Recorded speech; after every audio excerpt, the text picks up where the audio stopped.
Hello बच्चों, आज मैं आप लोगों को करवाऊंगा change in profit sharing ratio among the existing partners. इसकी 4-5 वीडियो बन चुकी है, प्लेलिस्ट में जाकर देख लेना, ये आगे की वीडियो है। तो स्टार्ट करते हैं। आज का जो हमारा टॉपिक है वो है डेफर्ड रिवेन्यू एक्सपेंडिचर। अब थोड़ा सा समझते हैं कि डेफर्ड रिवेन्यू एक्सपेंडिचर क्या होता है। बच्चों ये वैसे तो 11वीं क्लास में बच्चे पढ़ लेते हैं, डेफर्ड रिवेन्यू एक्सपेंडिचर बच्चों 11वीं क्लास का टॉपिक है, फिर भी समझ लेते हैं क्योंकि इस साल 11वीं क्लास की पढ़ाई अच्छी से हो नहीं पाई बच्चों की, तो उनको समझा दो अच्छे से। डेफर्ड रिवेन्यू एक्सपेंडिचर किसे कहते हैं? सिंपल वर्ड में एक बात तो हमें समझ में आ गई, ये कौन से एक्सपेंडिचर होते हैं। नाम से ऊपर ही लिखा डेफर्ड रिवेन्यू, ये रिवेन्यू एक्सपेंडिचर होते हैं। बच्चों तुम्हें बता दूं कि रिवेन्यू एक्सपेंडिचर क्या होते हैं। तो रिवेन्यू एक्सपेंडिचर उन एक्सपेंडिचर को कहते हैं जो हम अपने बिजनेस को चलाने पे खर्च करते हैं, और कैपिटल एक्सपेंडिचर वो होते हैं जो किसी एसेट्स को खरीदने पे खर्च होते हैं या किसी लायबिलिटी को पे करने के ऊपर खर्च होते हैं। ठीक है, तो कैपिटल एक्सपेंडिचर जो होते हैं वो बार बार नहीं होते हैं, बहुत कम होते हैं, कभी कभी होते हैं। लेकिन रिवेन्यू एक्सपेंडिचर हमें डेली करना पड़ता है अपने बिजनेस को मेंटेन करने के लिए। जैसे एक कंपनी अपने एम्प्लॉय को सैलरी हर महीने देगी, तो हर महीने सैलरी देगी तो कौन सा एक्सपेंडिचर कहलाएगा? Revenue expenditure. रेंट हर महीने कंपनी को पे करना पड़ेगा, कौन सा expenditure? Revenue expenditure. Raw material बार बार खरीदना पड़ेगा, कौन सा एक्सपेंडिचर है? रिवेन्यू एक्सपेंडिचर है। और इसी तरीके से ऑफिस का रेंट हो गया, सैलरी हो गई, कमीशन हो गया, ये सारे रिवेन्यू एक्सपेंडिचर है। बिजली का बिल हो गया, रिवेन्यू एक्सपेंडिचर बार बार देना पड़ेगा। लेकिन कैपिटल एक्सपेंडिचर वो होते हैं, जैसे एक छोटा सा एग्जाम्पल देता हूँ मैं, फर्म ने या कंपनी ने बिल्डिंग खरीदी, तो बच्चों बिल्डिंग बार बार तो हर महीने तो खरीदी नहीं जाएगी, तो वो कैपिटल एक्सपेंडिचर है। ठीक है, तो इसी तरीके से बिल्डिंग खरीदी या किसी लोन की पेमेंट कर दी, तो लोन अगर हमने कहीं से लिया तो बार बार लोन तो पेमेंट नहीं करेंगे ना, एक ही बार कर देंगे। तो लोन की पेमेंट कर देते, ये भी कौन सा क्या कहलाएगा? कैपिटल एक्सपेंडिचर कहलाएगा। तो बच्चों रिवेन्यू एक्सपेंडिचर कैपिटल एक्सपेंडिचर में थोड़ा सा डिफरेंस मैंने बता दिया। अभी डेफर्ड रिवेन्यू एक्सपेंडिचर क्या होता है? तो बच्चों जब बहुत बड़ा रिवेन्यू एक्सपेंडिचर एक बार में ही हो जाए, मतलब कोई छोटा मोटा रिवेन्यू एक्सपेंडिचर नहीं, बहुत बड़ा रिवेन्यू एक्सपेंडिचर, ह्यूज, मतलब काफ़ी बहुत बड़ा। तो जब बहुत बड़ा रिवेन्यू एक्सपेंडिचर एक ही बार हो जाए और उस रिवेन्यू एक्सपेंडिचर का बेनिफिट हमें कई सालों तक मिलता रहे फ्यूचर में, तो हम ऐसे रिवेन्यू एक्सपेंडिचर को बोलेंगे डेफर्ड रिवेन्यू एक्सपेंडिचर। एक छोटा सा एग्जांपल देता हूँ इसका मैं, एडवर्टाइजमेंट। बच्चों एक छोटा सा एग्जांपल सुन लो, एडवर्टाइजमेंट। हमने कोई एडवर्टाइजमेंट की, ठीक है, किसी हीरो से करवा ली और उसने हमसे मांगे 50 लाख रुपए। बच्चों 50 लाख का अमाउंट मेरे को ज़्यादा लग रहा है, तो मैं थोड़ा कम कर देता हूँ, 5 लाख कर देता हूँ। तो हमने कोई एडवर्टाइजमेंट करवाया और उससे बेनिफिट हमें मिला, उसमें हमने पे किए, उस एडवर्टाइजमेंट के लिए हमने पे किए 5 लाख रुपए। लेकिन हमें ऐसा लगता है कि इस 5 लाख रुपए का जो हमने एडवर्टाइजमेंट किया है, इसका बेनिफिट हमें लंबे टाइम तक मिलेगा। यानी कि ये 5 लाख का जो हमने एक्सपेंडिचर किया है, इसका बेनिफिट हमें कई सालों तक मिलेगा। मान लेते हैं हमें इसका बेनिफिट 10 साल तक मिलेगा। तो होगा क्या बच्चों, अगर इस एडवर्टाइजमेंट का बेनिफिट हमें 10 सालों तक मिलेगा, तो इसको किसी 1 साल का खर्चा मानना बेवकूफ़ी होगी। तो हम इसको 1 साल का खर्चा नहीं मान सकते, यानी ये 1 साल का खर्चा नहीं है। खर्चा तो इसी साल हुआ है, लेकिन बेनिफिट तो 10 साल तक मिलेगा। तो हम क्या करेंगे, इस 5 लाख के खर्च को 1 साल का खर्चा ना मान के, अगर इसका बेनिफिट 10 साल तक मिलेगा तो इसको 10 साल का खर्चा मानेंगे। 10 साल का, हर साल का खर्चा होगा ये। अगर इसका बेनिफिट 5 साल तक मिलेगा तो 5 साल तक का खर्चा है ये। तो यहाँ पे एडवर्टाइजमेंट का कोई खर्चा हुआ 5 लाख का, और मैंने मान लिया कि ये इस खर्चे से बेनिफिट हमें 10 साल तक मिलेगा। तो बच्चों होगा क्या, हर साल का खर्चा 50,000 माना जाएगा। हर साल का खर्चा कितना माना जाएगा? 50,000 रुपये। तो हम क्या करेंगे, इस साल 50,000 रुपये अपने प्रॉफिट एंड लॉस अकाउंट में खर्चा दिखा देंगे, और बाकी का 4.5 लाख बैलेंस शीट में दिखाएंगे, एसेट साइड में। अगले साल फिर 50,000 प्रॉफिट एंड लॉस अकाउंट में दिखाएंगे, बाकी जो बैलेंस बचेगा 4 लाख उसको दिखाएंगे प्रॉफिट एंड लॉस अकाउंट में, बैलेंस शीट में। हर साल 5 लाख में से हर साल 50,000 रुपये प्रॉफिट एंड लॉस अकाउंट में आता रहेगा, और बैलेंस शीट में से कम होता चला जाएगा। ठीक है, जैसे मैं तुम्हें एक छोटा सा एग्जांपल देता हूँ। मान लो ये हमारा प्रॉफिट एंड लॉस अकाउंट है और ये हमारी बैलेंस शीट है, ये एसेट्स और ये लायबिलिटी। मान लेते हैं कि पहले साल टू एडवर्टाइजमेंट सस्पेंस बोलते हैं इसको, नॉर्मली शॉर्ट फॉर्म में लिख देता हूँ मैं, एडवर्टाइजमेंट सस्पेंस। पहले साल 50,000 हमने यहाँ खर्चा दिखा दिया, तो बच्चों 5 लाख का खर्चा हुआ था, 50,000 यहाँ दिखा दिया, तो कितना बचा? 4.5 लाख। ये बैलेंस शीट में जाएगा, एडवर्टाइजमेंट सस्पेंस नाम से 4,50,000, ये बैलेंस शीट में चला जाएगा। बात समझ में आ गई? अगले साल फिर नेक्स्ट ईयर, मान लो ये है 2010, अब ये 2011 आ गया, तो अगले साल भी टू एडवर्टाइजमेंट सस्पेंस नाम से 50,000 फिर यहाँ आएगा। ठीक है, ये 2010 कर देता हूँ यहाँ पे, ये 2010 का है, अब 2011 का। अगले साल तो यहाँ पे फिर कितना बचेगा? एडवर्टाइजमेंट सस्पेंस, ये बचेगा 4 लाख। बच्चों ये सिर्फ समझाने के लिए, मान लो हमने 5 लाख का खर्चा किया, बेनिफिट हमें 10 साल तक मिल रहा है, तो हम 5 लाख के खर्चे को किसी 1 साल का खर्चा ना मान के इसको पूरे 5 साल का खर्चा, सॉरी 10 साल का खर्चा मानेंगे, क्योंकि बेनिफिट 10 साल तक मिल रहा है। पहले साल हमने यहाँ पे कितना दिखा दिया? 50,000, ठीक है, और यहाँ पे दिखा दिया 4.5 लाख बचा हुआ। दूसरे साल हमने फिर 50,000 दिखा दिया और 4.5, यानी कि 4.5 में से 50 यहाँ गए, तो 4 लाख बचा। तो बच्चों बैलेंस शीट में जो खर्चा होता है इसको बोलते हैं डेफर्ड रिवेन्यू एक्सपेंडिचर। डेफर्ड मतलब होता है फ्यूचर में, इसको, ये एक रिवेन्यू एक्सपेंडिचर है और इसको हमने राइट ऑफ नहीं किया है, इसको हम फ्यूचर में राइट ऑफ करेंगे। तो राइट ऑफ का क्या मतलब होता है? राइट ऑफ का मतलब होता है कि जितना हिस्सा हम प्रॉफिट एंड लॉस अकाउंट में ट्रांसफर कर देते हैं उसको राइट ऑफ बोलते हैं। तो पहले साल 5 लाख में से हमने 50,000 राइट ऑफ कर दिया और 4.5 लाख दिखाया। दूसरे साल फिर 50,000 हमने राइट ऑफ कर दिया और यहाँ पे 4 लाख दिखाया।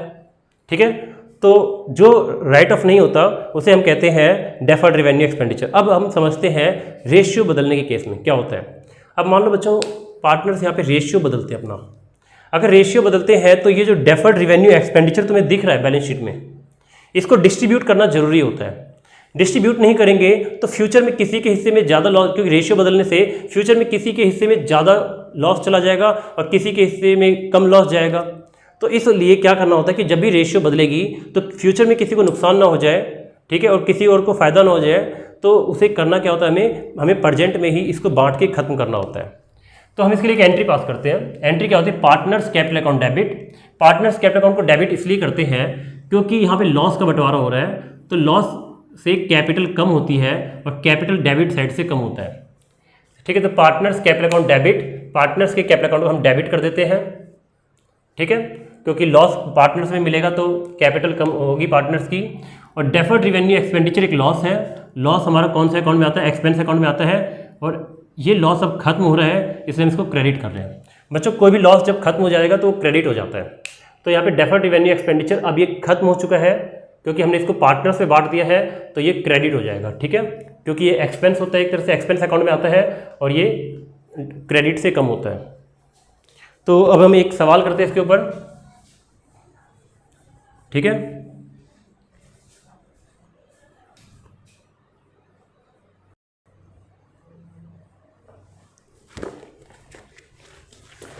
हाँ तो बच्चों एक क्वेश्चन देखो स्क्रीन के ऊपर तुम्हें दिखाई देगा। यहाँ पर लिखा है Hardeep and Sandeep are partners sharing profits in the ratio 4:1। यहाँ पर लिखा है कि हरदीप और संदीप दो पार्टनर हैं और उनकी प्रॉफिट की रेशियो है 4:1। They decide to share profits equally. उन्होंने डिसाइड किया कि हम प्रॉफिट्स को इक्वली बांटेंगे ऑन विद इफेक्ट फ्रॉम 1 अप्रैल 2020। 1 अप्रैल 2020 से ही ये इफेक्टिव होगा। Their balance sheet as at 31 March 2020 show a balance of advertisement suspense 20,000। और जब वो रेशियो बदल रहे थे तो उनकी बैलेंस शीट में दिखाई दे रहा था 20,000 का एक एडवर्टाइजमेंट सस्पेंस है, यानी डिफर्ड रेवेन्यू एक्सपेंडिचर है। पास journal entry at the time of change in profit sharing ratio. क्या रखा कि जर्नल एंट्री पास करो रेशियो जब वो बदलते हैं तो बच्चों डेट में सबसे पहले हम लिखते हैं यहाँ पे 1 अप्रैल 2020 है, तो 1 अप्रैल 2020 को, ठीक है, इन्होंने क्या किया भाई, अब नॉर्मल सी बात, ओल्ड रेशियो इन्होंने बदल ली है। ठीक है, तो ओल्ड रेशियो में बांटना पड़ता है, तो यहाँ पे हम क्या करेंगे, पार्टनर्स को डेबिट कर देंगे।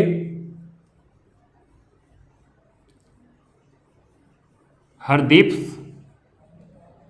Capital account,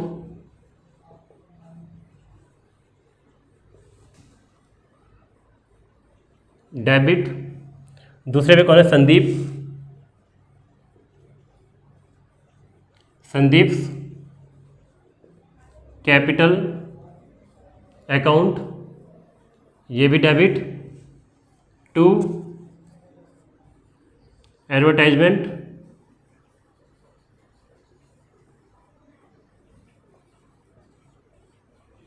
suspense account.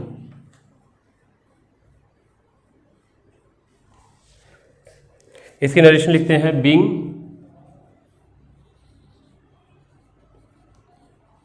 Advertisement, suspense, transferred,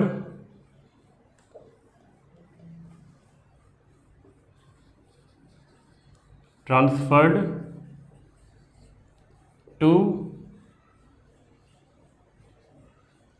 partners capital account in old ratio on changing PSR। On changing PSR मतलब on changing profit sharing ratio. बच्चों अब यहाँ पर एडवर्टाइजमेंट का खर्चा हमारा 20,000 रुपये का है।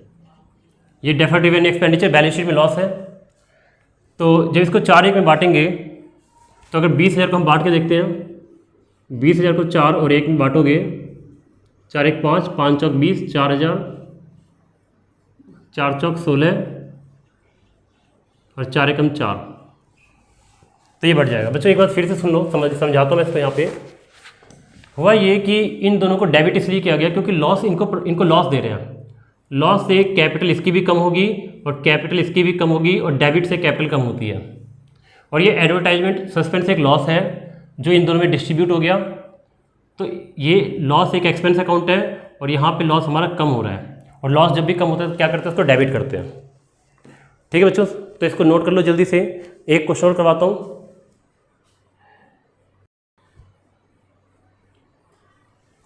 हाँ तो बच्चों एक क्वेश्चन और करते हैं। स्क्रीन के ऊपर देखो, इसमें लिखा है X, Y and Z are partners sharing profits and losses in the ratio 5:3:2।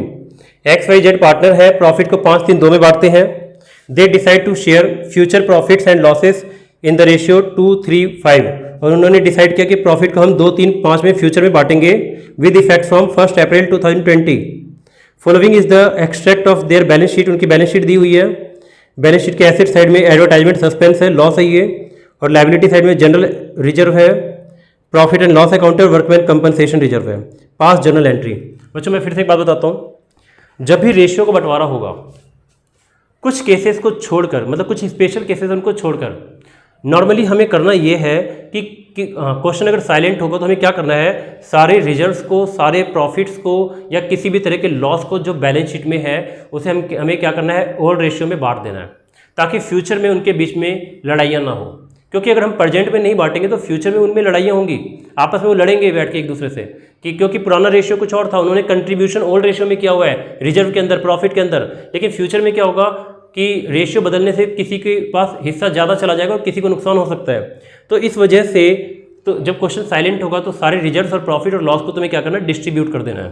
तो आज हम वही करने वाले हैं। रेशियो उनकी 5-3-2 थी ओल्ड, और न्यू रेशियो उनकी 2-3-5 है। तो हमें इसको क्या करना है, ओल्ड रेशियो में ही बांटना है। ओल्ड रेशियो उनकी क्या थी, 5-3-2। न्यू रेशियो क्या है, 2-3-5।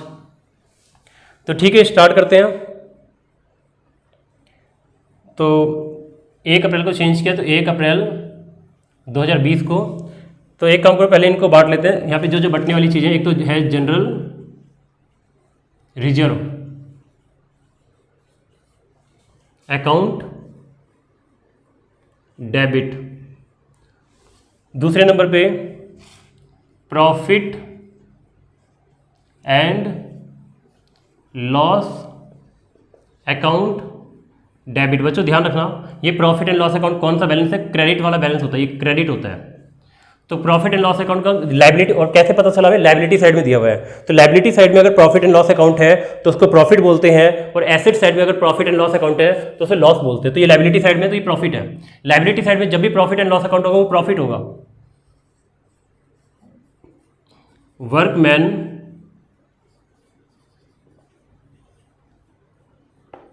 कंपनसेशन रिजर्व, ये भी डेबिट। अकाउंट लिखने की जगह नहीं इसलिए अकाउंट नहीं लिखा। To X capital account, to Y's capital account, to जेड्स कैपिटल अकाउंट। नरेशन इसकी being transfer of reserves and accumulated profit in partners capital account in old ratio। बाकी थोड़ा सा ऐड कर सकते हो on changing profit sharing ratio. ठीक है, तो बच्चों देखते हैं जनरल रिजर्व कितना है। जनरल रिजर्व है 75,000 रुपये का। प्रॉफिट एंड लॉस अकाउंट है 37,500, और वर्कमैन कंपनसेशन रिजर्व है 12,500। तो प्रॉफिट 37,500 है और रिजर्व कितने हैं 75 और 12,500। इन तीनों को जोड़ के देख लो, 70 और 30 1 लाख, और 10,000 1,10,000, 1,10,000, 1,20,000, 1,35,000। तो बच्चों टोटल 1,35,000 रुपये है। ठीक, 2 मिनट वेट लो। हाँ 2 मिनट वहीं बैठ जाओ, यहाँ बैठ जाओ। ठीक है, जहाँ खाली सीटें में बैठ जाओ आराम से। ठीक है, तो 75, 70 और 30 1 लाख और 1,10,000, 10 और इसको जोड़ देंगे 1,20,000, 1,35,000। 5, 3, 2 रेशियो है, तो 5, 3, 2, 10 से भाग देंगे। ठीक है, ये हो गया 13,500। 13,500 को 5 से गुणा कर देते हैं। 500, 500, 55, 25, 5 या 15, 16, 17, 5 एकम 5, 6, 67,500। मैंने गलत कर दिया क्या?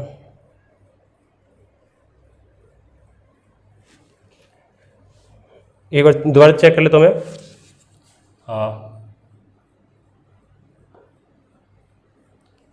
एक मिनट बच्चों, मैं शायद मैंने जोड़ने में गलती कर दी। जोड़ता हूँ, कितना है 70, 80, 90, 100, 1 लाख, 1,10,000, 1,20,000, 1,25,000 है ये। अब 1,25,000 को काटते हैं, 0 से 0 कट गया। 12,500, 12,500 को 5 से गुणा करेंगे। 500, 50, 0, 55, 25, 5 दूनी 10, 2 12, और 5 एकम 5, 1 6। तो इसके हिस्से में आएगा 62,500, और इसको करेंगे तो इसका आएगा 37,500। दराज बंद है, दराज बंद कर दो। और इसके हिस्से में आएगा 25,000। हाँ तो बच्चों देखो इधर, समझो इस बात को। ये तीनों के तीनों एक तरह से प्रॉफिट्स हैं, और प्रॉफिट को जब भी डिस्ट्रीब्यूट करते हैं तो डेबिट हो जाता है। और प्रॉफिट जब पार्टनर्स के कैपिटल अकाउंट में जाता है तो इनकी कैपिटल अकाउंट बढ़ेगी। तो कैपिटल जब भी बढ़ता है तो क्रेडिट होता है, तो तीनों का कैपिटल अकाउंट क्या होगा, क्रेडिट हो जाएगा। ठीक है, कोई डाउट है यहाँ पे बच्चों किसी को? अभी वही बैठ जाओ, और भी बच्चे आएंगे। ठीक है, तो इसके बाद क्या है, एक एंट्री और कर लेते हैं यहाँ पे। नहीं यहीं बैठ जाओ, हाँ 2 मिनट के लिए यहीं बैठ जाओ। सुनो, हाँ तो बच्चों ये समझ में आ गया, ये तीनों प्रॉफिट्स होते हैं, और ये प्रॉफिट का पैसा पार्टनर्स में डिस्ट्रीब्यूट होगा। तो प्रॉफिट को हम क्या करेंगे, डेबिट कर देंगे, क्योंकि प्रॉफिट डेबिट से खत्म हो जाते हैं। और प्रॉफिट हो या रिजर्व हो, कुछ भी हो, डेबिट से खत्म हो जाते हैं। और पार्टनर्स को क्रेडिट हम इसलिए कर रहे हैं क्योंकि ये सारा का सारा पैसा पार्टनर्स के कैपिटल अकाउंट में जाएगा, जिससे पार्टनर्स की कैपिटल बढ़ जाएगी। ठीक है, इसकी एक एंट्री और पास होगी क्योंकि हमें एक एसेट साइड में एडवर्टाइजमेंट सस्पेंस नाम से लॉस भी दिख रहा है, तो लॉस में पार्टनर्स डेबिट होते हैं। तो यहाँ पे एंट्री होगी X capital account debit Y's capital account debit जेड्स capital account debit to advertisement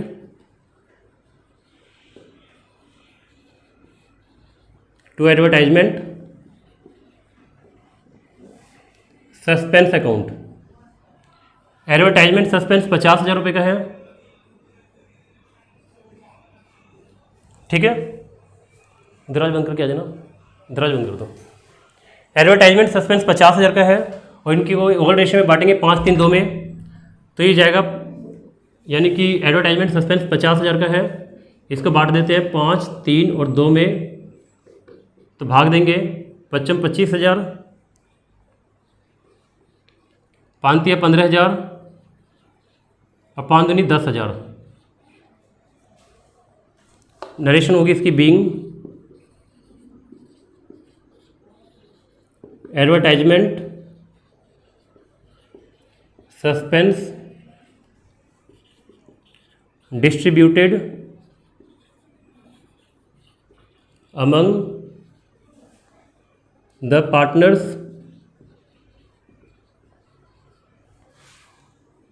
in old ratio।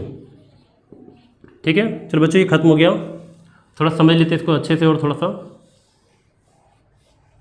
देखो, यहाँ पे बैलेंस शीट के एसेट साइड में एक लॉस दिख रहा है 50,000 का, तो लॉस हमेशा क्रेडिट से खत्म होता है, तो ये 50,000 हमने क्रेडिट कर दिया। और लॉस जब पार्टनर्स को बांटेंगे तो पार्टनर्स की कैपिटल जो होगी, कैपिटल कम हो जाती है, तो कैपिटल को कम करने के लिए तीनों को डेबिट कर दिया। ठीक है, तो आज के लिए ठीक है बच्चों, फिर आज के लिए इतना ही, बाकी हम नेक्स्ट में करते हैं। कोई डाउट होगा तो मेरे से कमेंट में पूछ लेना।